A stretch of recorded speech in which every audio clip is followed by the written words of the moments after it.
I don't love that this is true, but one of the first questions I'll often get asked when I go to a new church is, are you married? And I sometimes get a little cheeky with my response. And I'll say, well, I've been divorced twice, once from my ex-husband, and the second time from the church.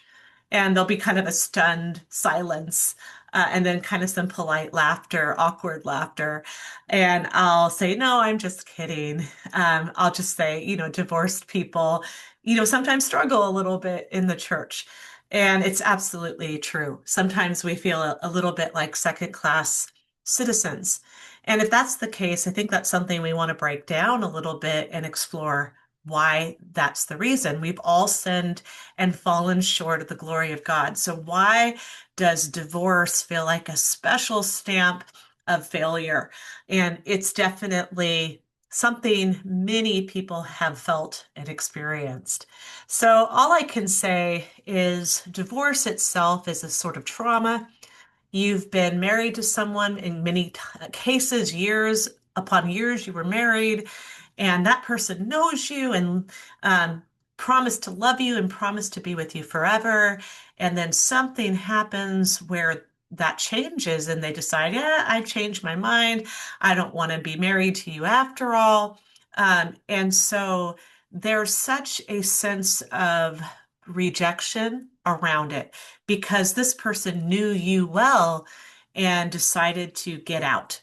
So when you're walking into the church, there's this hope that you're going to find a community that's going to help kind of mend some of that damage of rejection and brokenness.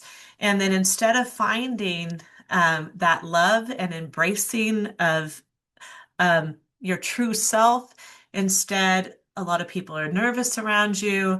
You seem to have less status. You seem to be treated like you're a little bit faulty.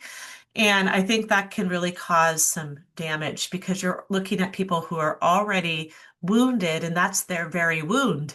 And then once again, they're not feeling cared for or loved because they are seen as being less pure or less ideal. And I think this is something we want to fight that performative culture in our church where we're assessing people and their value the second they walk through the door.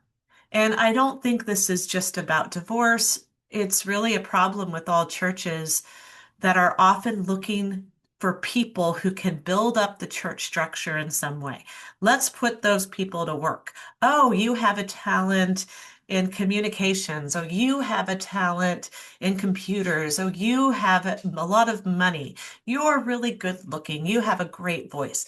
So all of those things are ways that these people can kind of adorn the church and make it more beautiful to the eye when there isn't really as much of a concern on just creating a space where people feel cared about.